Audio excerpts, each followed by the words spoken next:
Hey there, and welcome to the Magic Snail Channel. This is where we share real life stories about people dealing with all kinds of situations. Some are funny, some are messy, and some are downright unbelievable.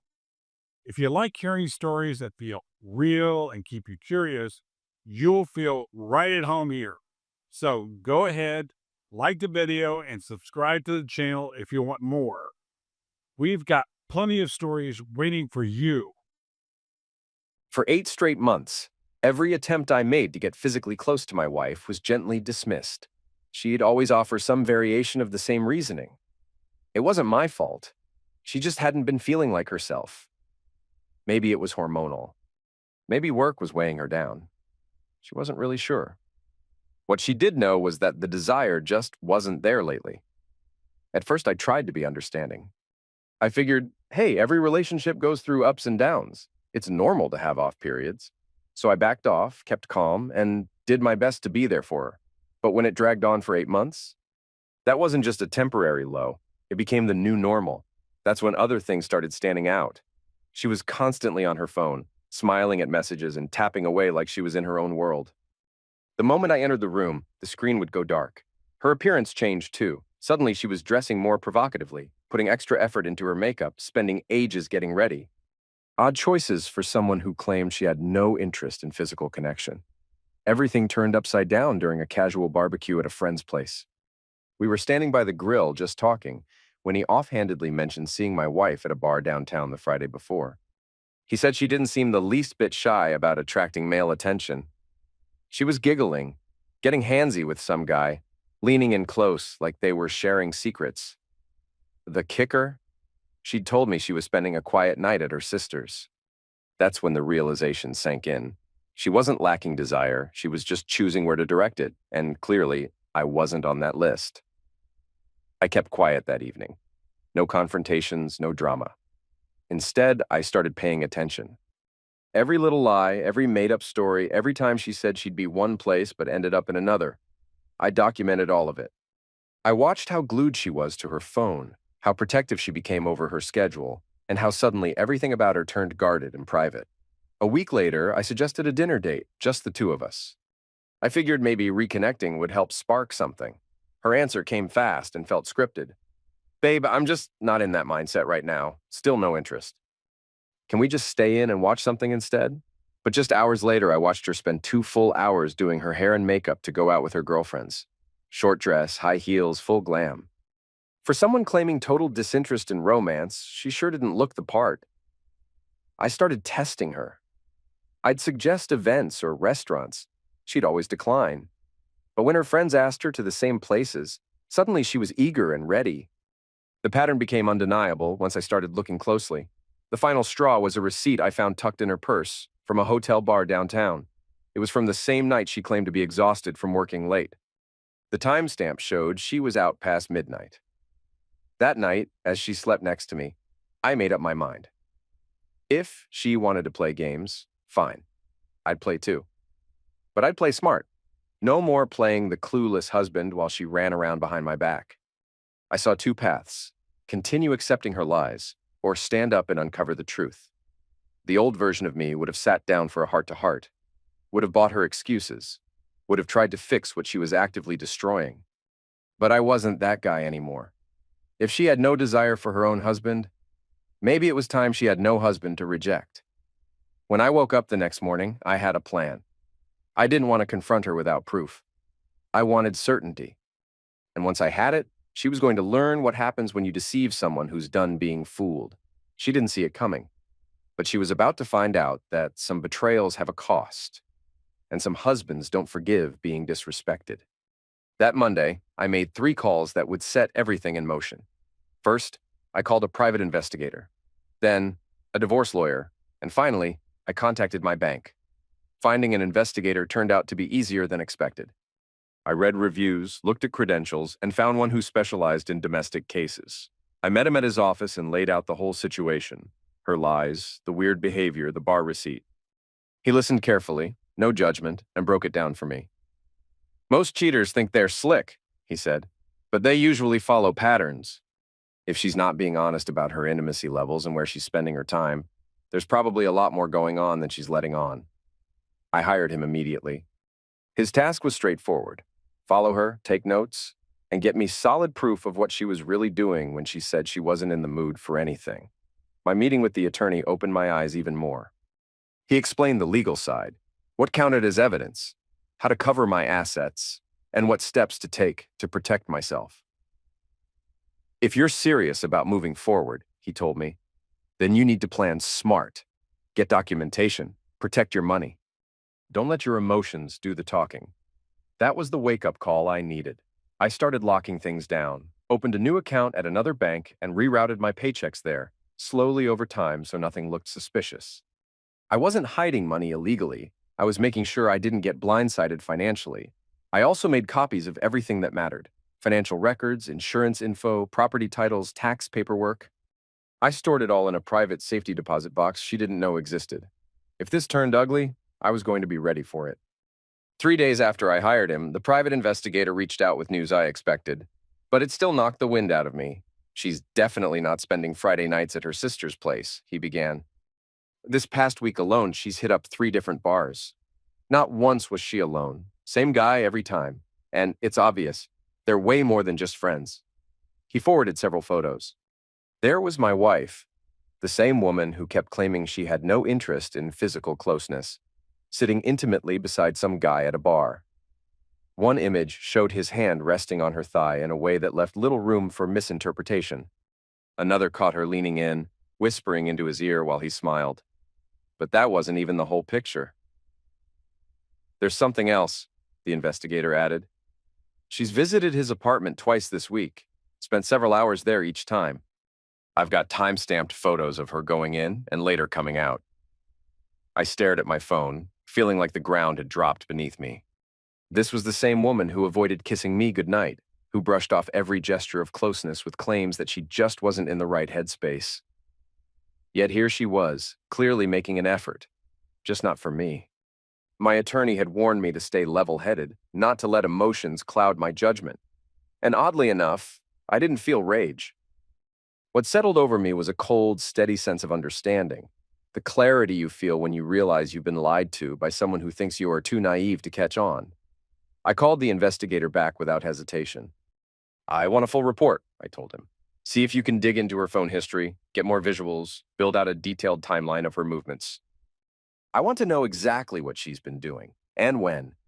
That'll take another week or two, he replied. But based on what I already have, you'll have more than enough evidence to work with. While the investigation continued, I played my part at home with absolute calm. I didn't change a thing about how I acted around her.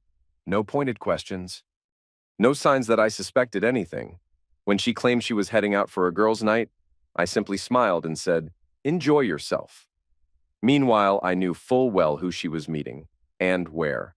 The hardest moments were those late-night returns. She'd waltz through the door and sit on the couch, casually chatting about what she and the girls did that evening. She'd describe a fictional dinner or movie, complete with fake laughter and details she likely rehearsed. Sometimes she'd yawn and say she was exhausted or stressed, another excuse for why she couldn't be intimate with me. I just nodded, warm and supportive as ever. Sure, babe, get some sleep. We'll talk tomorrow. But inside, I was recording everything. Every lie she fed me became another entry in the growing log I was compiling. While the PI built the physical proof, I built the emotional record, one falsehood at a time. 2 weeks in, I had the complete picture. She'd been sneaking around with this man for at least 4 months. She'd been to his apartment over a dozen times. They'd gone out to dinner, shared drinks, and even taken a weekend getaway, one she had described to me as a work seminar.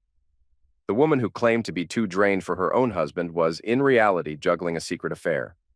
And she assumed I was too soft, too trusting, or too oblivious to catch on. She was wrong. Exactly 3 weeks after the investigation began, a thick manila envelope landed on my desk. It was everything I'd asked for and more. The investigator had gone above and beyond. Inside was a mountain of evidence, dozens of high-quality photographs, a comprehensive timeline of her whereabouts, and even recorded conversations from public settings where she met the other man. Each piece was time-stamped, location-tagged, and annotated with careful notes. The photos painted the betrayal in painful clarity. There she was, entering his apartment building at 2:07 p.m. on a Tuesday, a day she'd texted me to say she was working late. Another showed them kissing in his car, parked outside a trendy restaurant. And then came the hotel check-in photo, taken during what she claimed was an out-of-town business trip. But the audio recording was what hit the hardest.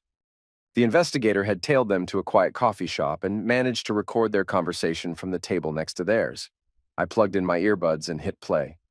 Hearing her voice in that setting, relaxed, laughing, completely at ease, made my stomach tighten. "He's so clueless," she said, giggling. "I told him I have zero libido, and he just took it at face value. Doesn't even question it anymore." "It's honestly kind of sad how understanding he is." The guy laughed. "He's not getting suspicious with how often you're gone." She scoffed. "Nope, I just say I'm at my sister's or hanging with friends. He's way too trusting. And he's always trying to be the supportive husband. Doesn't want to seem jealous or controlling, so he avoids asking questions." I had to pause. My ears were ringing. I felt like I'd just been punched in the gut. The woman I'd defended, supported, waited for. She wasn't just cheating. She was mocking me for being kind. I wasn't her partner anymore. I was a running joke in her personal sitcom. Still, I forced myself to keep listening. "The best part," she continued, "is how he keeps trying. He plans dates, suggests romantic dinners, and I just tell him I'm not feeling it. He looks so disappointed, but he never argues. It's perfect." Her lover asked, "So what's the end game here? You think you can keep this up?" She gave a casual laugh. "Honestly, I'll just tell him it's hormonal or some emotional phase. Guys don't get that stuff. As long as I play the medical or mental angle, he won't push." I yanked the earbuds out. That was enough. She hadn't just betrayed our marriage, she'd ridiculed it, and me along with it. The report also included a complete breakdown of her double life over the past 4 months. While I was being brushed off, she was meeting her side piece roughly 3 times a week. Sometimes it was casual, a lunch date, a quick visit to his apartment.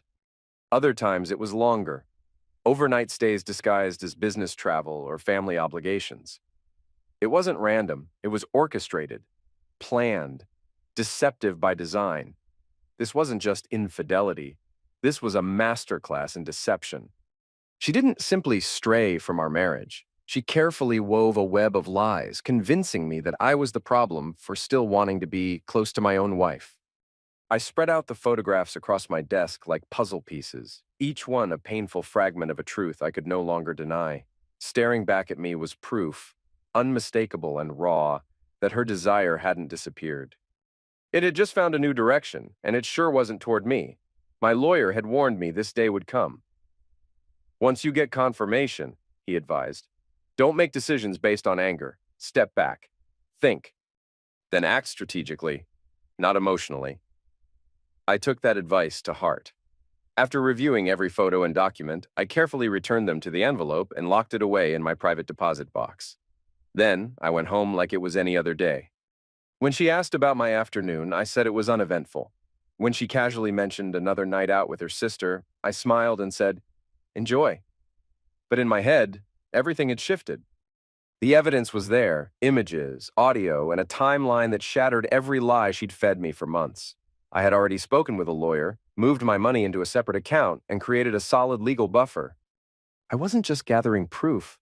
I was protecting my future.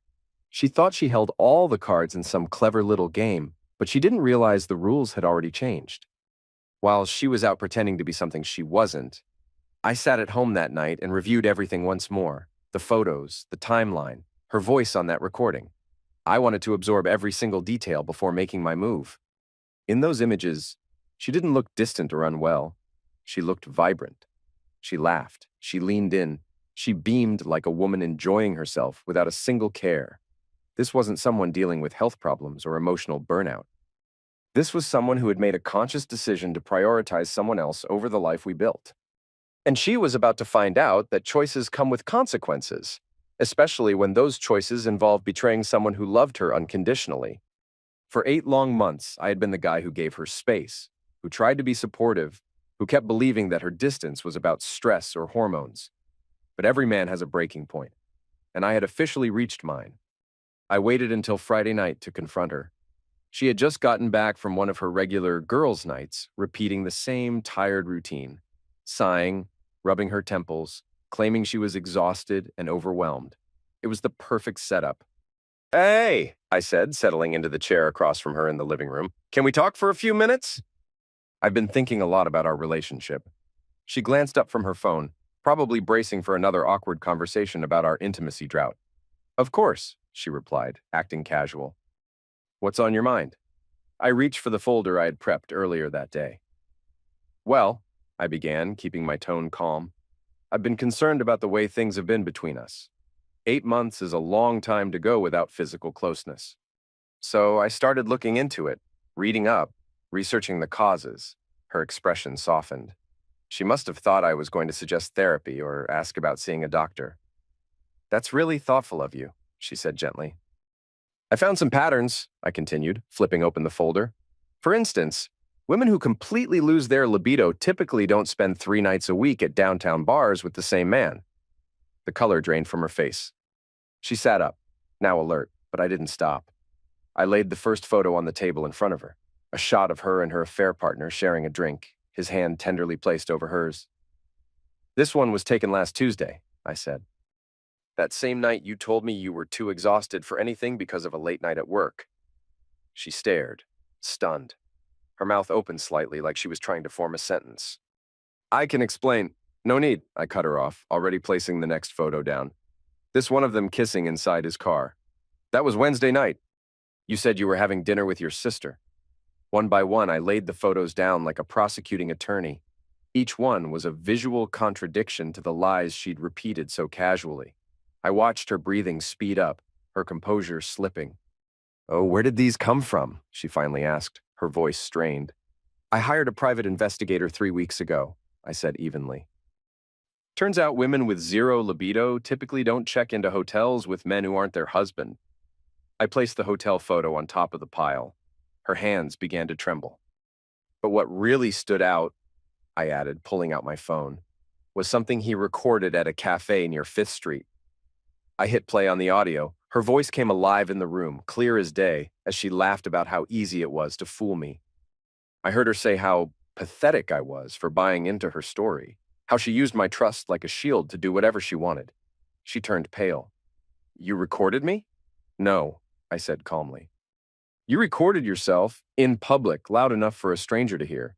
He just happened to be documenting your behavior. I leaned back and let the silence hang as she absorbed it all. There was nowhere to hide. She knew now that I had seen everything, heard everything, and connected every dot. All the nights I'd blamed myself. She had turned my compassion into a joke. How long have you known? She asked in a quiet, shaken voice. Long enough, I replied. Long enough to call a lawyer, move my finances, and compile 4 months of evidence. Long enough to protect myself before you could spin another lie. Tears began to roll down her cheeks, but I didn't flinch. These weren't tears of regret. These were tears of exposure. It's not what it looks like, she said, grasping at straws. It didn't mean anything. I was just confused about us. Stop, I said firmly. Don't insult me any further. I've heard the recordings. I've seen the pictures. I've read the lies in your own handwriting. I know exactly what it meant to you. She tried shifting tactics. We can fix this. We can go to therapy. I'll end it with him right now. I almost laughed in disbelief. This isn't about him, I said. This isn't about the guy you've been sneaking around with. It's about what you did to our marriage. You made a mockery of it. And I was the punchline. I stood up and calmly began gathering the photographs back into the folder. You told me you had no interest in intimacy. You made me question myself, made me wonder if I was unreasonable for wanting closeness with the woman I married. You twisted my patience and trust into tools while you carried on a separate life behind my back. Please, she whispered, reaching for my arm, her voice trembling. I made a terrible mistake. I can fix this. I stepped out of reach, not flinching. This wasn't some slip-up or moment of weakness. It was intentional. Every fabricated story was a conscious decision.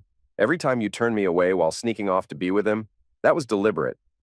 Every joke you cracked at my expense, every time you laughed behind my back, it was all on purpose. She was falling apart now, tears pouring down her face, but I felt nothing. The woman collapsing in front of me wasn't the one I married. That woman, the woman I once believed in, would never have orchestrated this level of betrayal. So what happens now? She asked through sobs. Now, I said coldly, you find out what life without a husband looks like.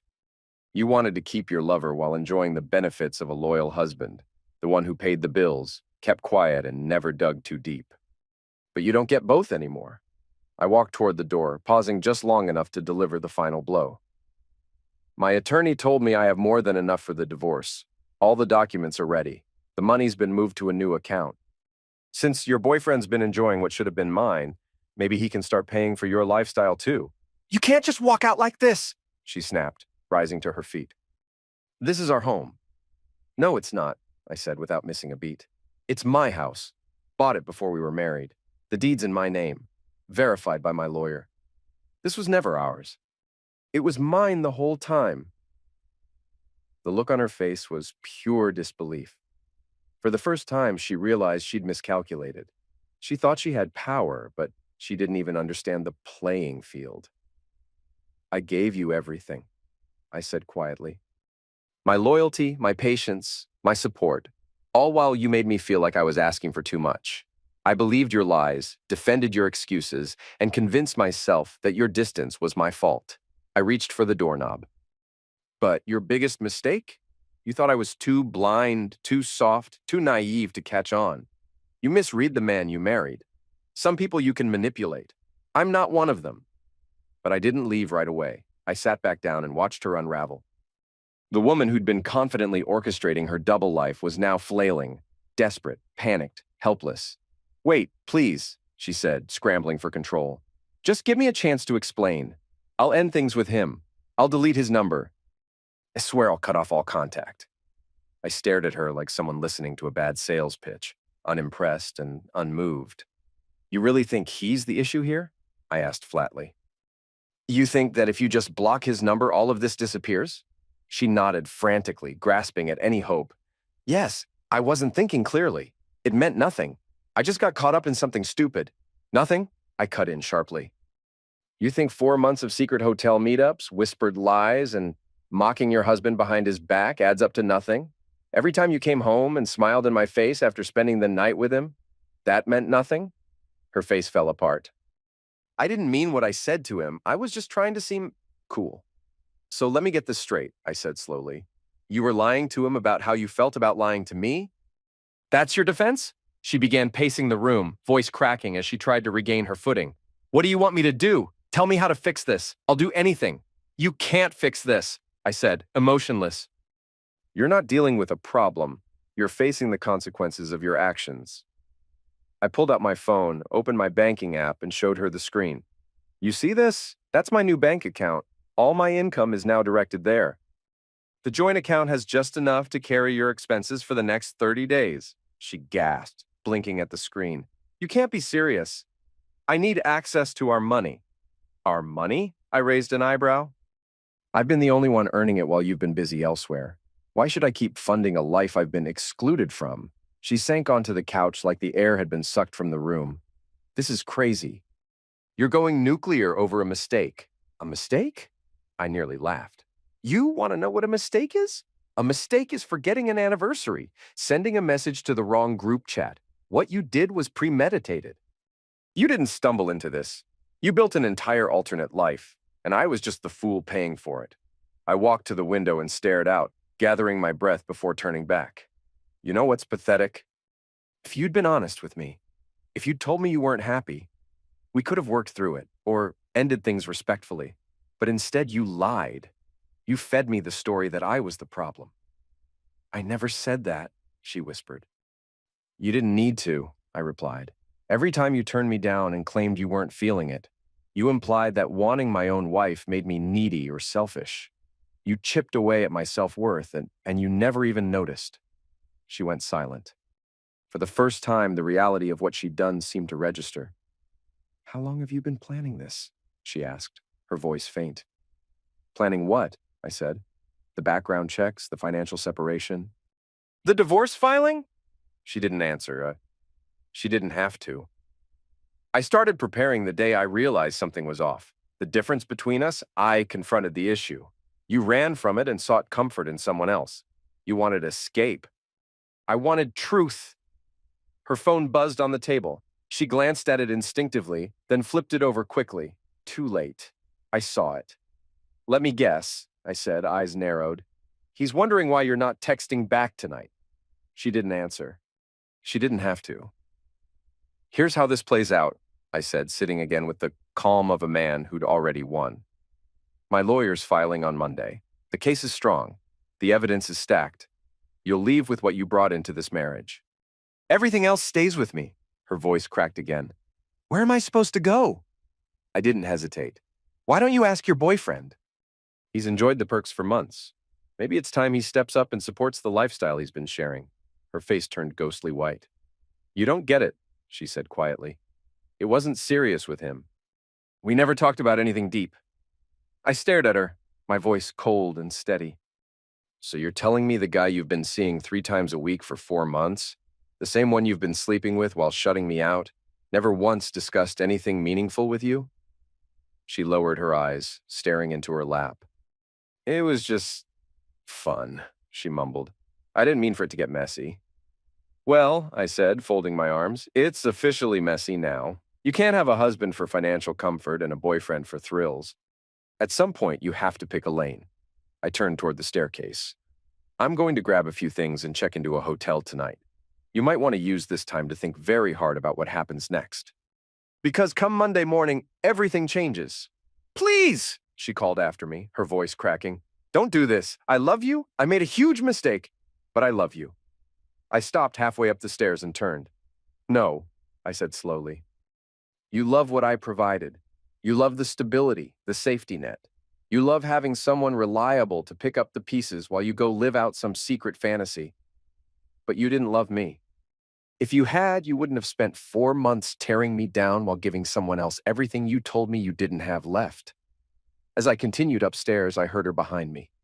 What if I prove I've changed? What if I show you that I'm choosing you now?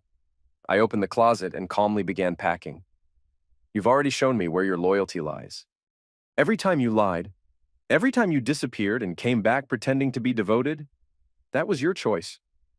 I zipped my bag and moved toward the door.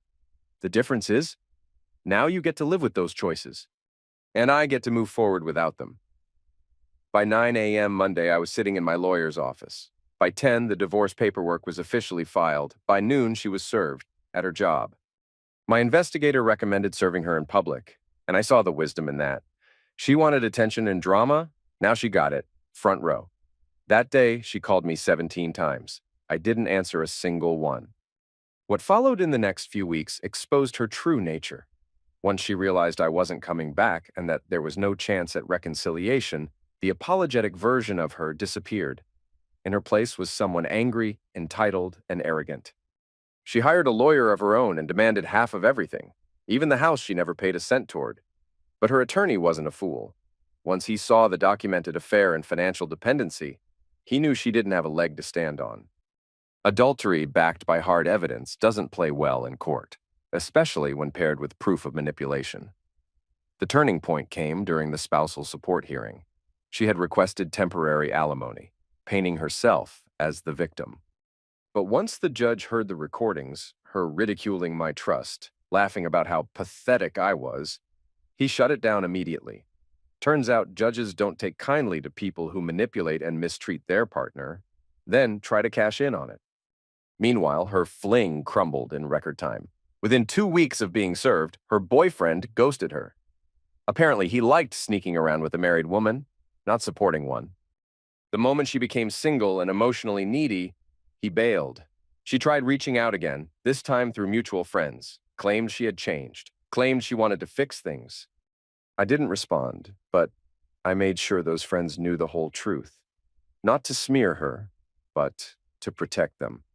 If she was going to manipulate someone, it wasn't going to be me again. The divorce was finalized 6 months later. She walked away with her personal items and the car, the one she still had payments on. I kept the house, my retirement, and most importantly, my dignity. The settlement reflected the truth of what she brought to the marriage. Nothing. 3 months after it was finalized, I bumped into her at the grocery store. She looked drained, hollow. She tried to approach, called out my name, but I kept walking. I had nothing left to offer her, not even words. Later, I heard she'd moved back in with her parents. Money tight and job prospects slimmer than ever. The fantasy life she built had finally collided with reality. And reality doesn't play nice. My life, on the other hand, had never been better. I had peace. I had clarity. I had the kind of quiet that comes when you no longer have to second guess every word spoken at your dinner table. I had forgotten what it felt like to live without walking on eggshells, to feel free in my own home. 6 months after the final papers were signed, I met someone new. Someone refreshingly honest, direct, and emotionally grounded. Someone who didn't treat a relationship like a performance. The contrast was night and day. When this woman said she was exhausted, she truly was. When she told me she was meeting her friends, she actually was. When she said she loved me, I could feel it in the way she acted, not just in the words. Only then did I fully realize the emotional toll my ex had taken on me. It wasn't just the cheating. It was the daily erosion of trust, the emotional neglect, the mental gymnastics she made me do just to justify staying. But it taught me something. Trust is not free. It's earned. And when someone burns that trust over and over, they don't deserve another chance to do it again. People sometimes ask me whether I regret how I handled it, if I was too cold, too ruthless, too final. I always answer the same way. I gave her 8 months of unwavering patience, 8 months of grace, of believing her lies, of defending her to myself while she laughed behind my back. She had all the chances in the world to be honest, to tell me she was unhappy, to leave with integrity. Instead, she chose to betray, manipulate, and humiliate me. She made me feel broken while handing her affection to someone else. She turned our marriage into a private joke, and I was the punchline. So when she insisted she had zero libido, I granted her wish and removed the husband from the equation. She wanted the perks of being married while acting like she was single. But that's not how this works. Some people say I handled it with cold calculation. I say I delivered justice. She thought she had the upper hand, but she never realized I was playing a different game altogether. In the end, she got what she clearly wanted: complete freedom to do whatever she pleased without a husband standing in the way. She just didn't expect that the financial security she'd taken for granted would vanish with the marriage she blew up. She told me she had zero libido, so I gave her zero husband. And looking back, that was the healthiest decision I've ever made.